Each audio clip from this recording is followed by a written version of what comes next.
Meaning of had. Had. Had. Had. Had. The word had is the past tense of the verb have, which can be used as an auxiliary verb or a main verb.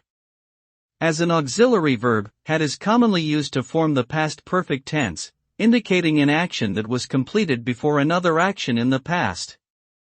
It can also indicate possession or obligation. As a main verb, have means to possess, own, or experience something. Overall, the word had is an important component of the English language that helps convey different tenses and meanings in a sentence.